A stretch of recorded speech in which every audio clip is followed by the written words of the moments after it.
Helga mira algo fuera del espacio contenido en el cuadro. Luce pensativa, tal vez. Ha pasado demasiado tiempo posando para el artista. Parece algo cansada, aunque es obvio que ya se ha acostumbrado a estas sesiones.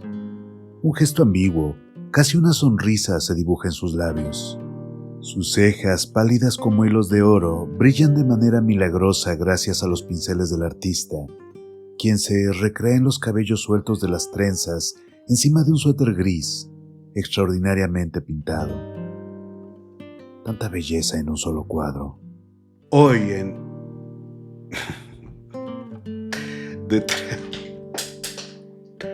Hoy...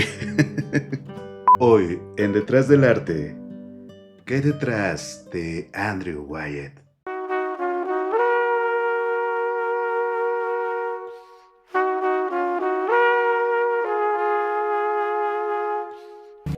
Andrew Wyatt nació el 12 de julio de 1917 en Chatford, Pensilvania, el menor de los 5 hijos del pintor Newell Converse Wyatt, quien trabajaba como ilustrador publicitario, especializándose en los temas rurales e históricos.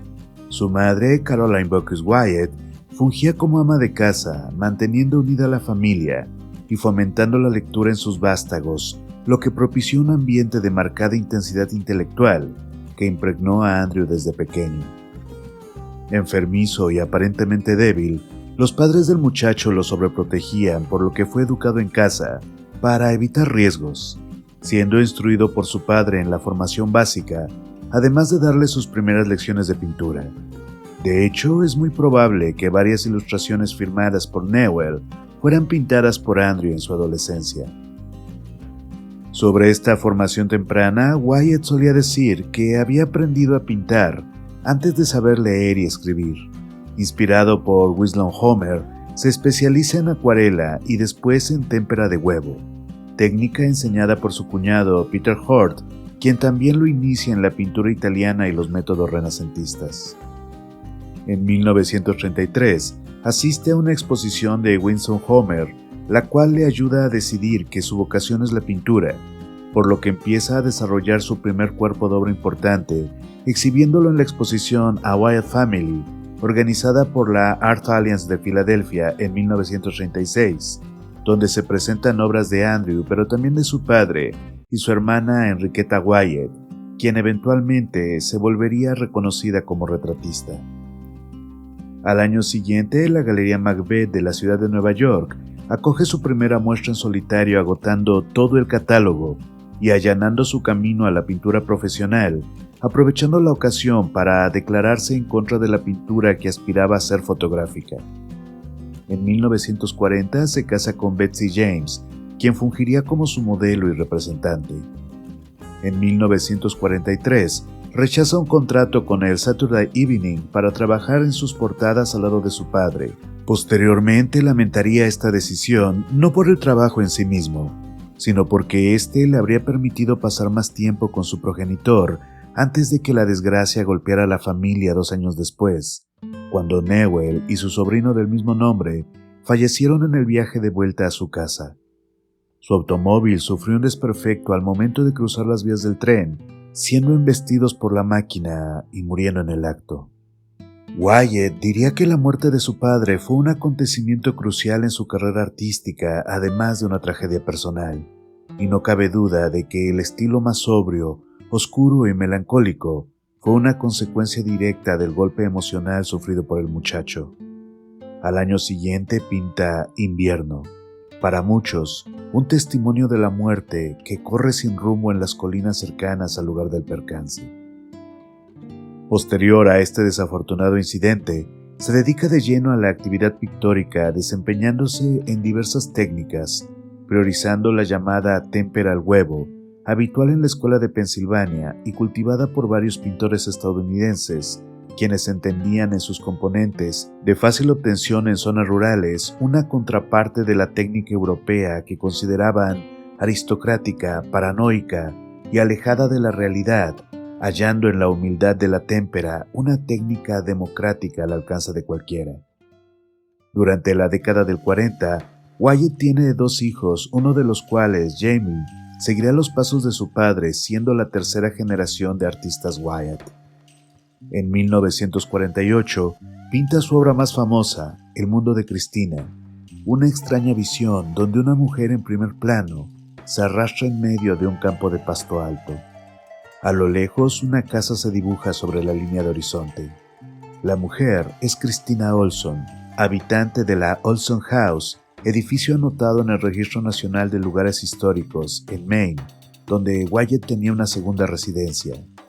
Víctima de una enfermedad degenerativa, Christina se hallaba imposibilitada para caminar, pero prefería andar a gatas antes de usar una silla de ruedas, y fue esta imagen la que el pintor vio a través de su ventana, dando origen a la obra, si bien es muy probable que fuera la esposa de Andrew la modelo para la pintura, en cuanto que Christina tenía poco más de 50 años al momento de ser realizada. En palabras del artista, el mundo de Christina tenía como objetivo hacer justicia a la extraordinaria conquista de una vida que para muchos sería desoladora. La obra fue adquirida por Alfred Barr, primer director del MoMA de Nueva York, quien también compró los derechos de la imagen para vender copias en la tienda de regalos, algo que catapultó la fama del artista. El mundo de Christina fue uno de los primeros carteles a color de amplia distribución y se convirtió en un elemento popular en las residencias universitarias. Después de una década, la venta de carteles y otros productos conmemorativos del MoMA que incluían la pintura había compensado por 100 la compra de la obra, volviéndola una imagen icónica grabada en el inconsciente de una generación. Sin embargo, a pesar del éxito económico, los años siguientes serían complicados para Wyatt, debido en gran parte a las pésimas críticas recibidas en publicaciones especializadas. Su trabajo se recreaba en los paisajes rurales, así como en sus habitantes y las escenas cotidianas del día a día, por lo que fue catalogado de costumbrismo anticuado, utilizando la palabra ilustración para denigrar su trabajo, y de esta manera diferenciarlo de la tendencia dominante del expresionismo americano, que era considerada pintura. Y si bien Wyatt no descalificaba la abstracción, su desprecio por Pollock y de Kooning era bien sabido, poniéndole en el ojo del huracán, en lo que la historiadora Wanda Korn ha llamado la maldición Wyatt. Críticos como Peter Sheehaldahl afirmó en el New Yorker que la obra de Wyatt era tan tediosa como arrastrarse sobre la tierra, y David Hickey se burló diciendo que la paleta de Andrew era básicamente barro y excremento de bebé, mientras que su inclusión en el Diccionario de Artistas Americanos del Oxford lo calificó de realismo popular, de poca originalidad conceptual. Para los amantes de la figuración, estas afirmaciones pueden parecer absurdas, sin embargo, frente a una América de posguerra que consideraba a Europa agotada y en decadencia, un nuevo tipo de arte resultaba necesario, una declaración sobre lo que implicaba el nuevo mundo y con él nuevas formas de entender la realidad y el arte como concepto en sí mismo, por lo que la figuración tradicional dejó de tener cabida en la historia oficial del arte moderno estadounidense. Sin embargo, en el ámbito popular era otro asunto. Fuera de los círculos especializados, una buena parte del público encontró en Wyatt un reflejo profundo de su identidad. Elaine de Kooning, esposa del pintor Willem de Kooning, quien, como hemos dicho, era despreciado por Andrew, llegó a comprarle cuadros segura de su relevancia cultural, y Alfred Barr, incluso bajo la presión de Clement Greenberg, que consideraba a Wyatt un paso atrás en el arte, defendió su inclusión en el acervo del MoMA y le compraba obra a través de Betsy James, quien para ese momento ya fungía no solo como representante, sino también como promotora, además de encargarse de las cuentas tanto de la granja como de la venta de obras y los derechos de imagen.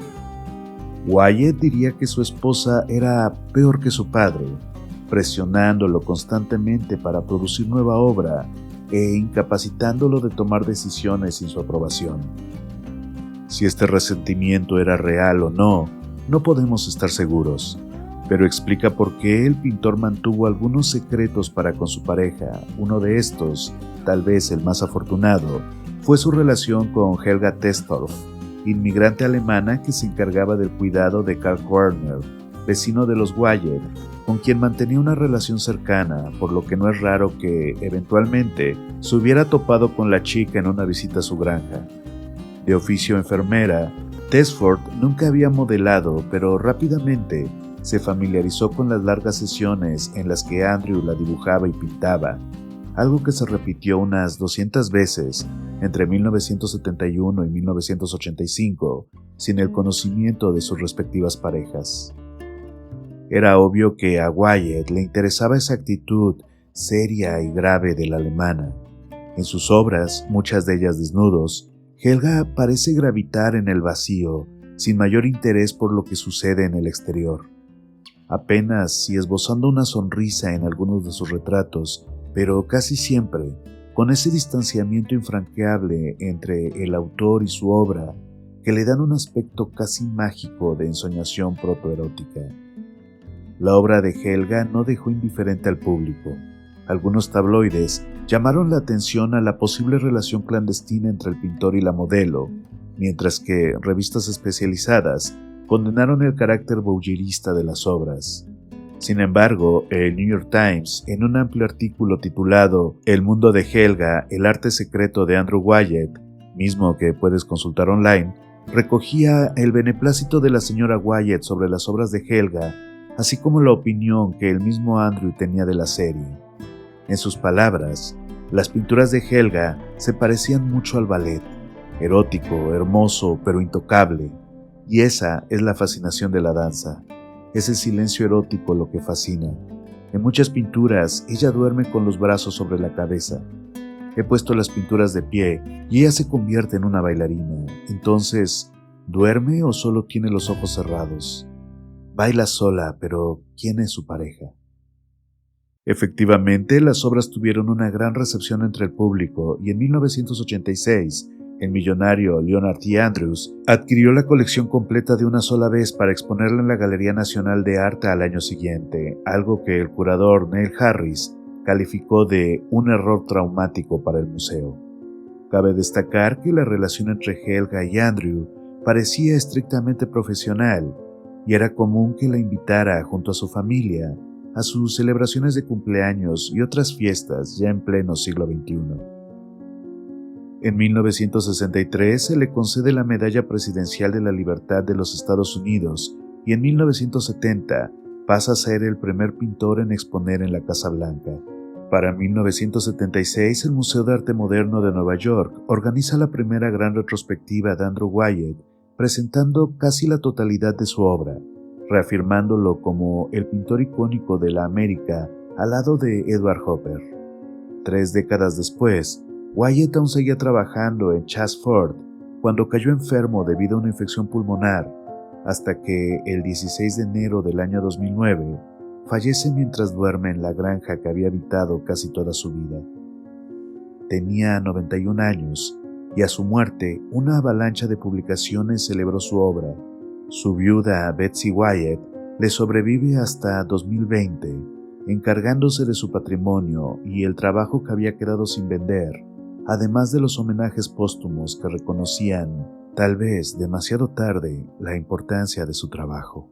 Para muchos, esta importancia no reside en la temática, sino en la calidad de su pintura y su visión de una exactitud cuasi fotográfica.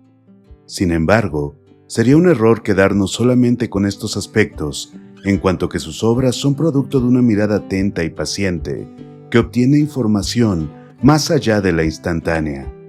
En cambio, traduce los tiempos y el ritmo del campo y las personas a coordenadas plásticas que transmiten esa misma calma al espectador.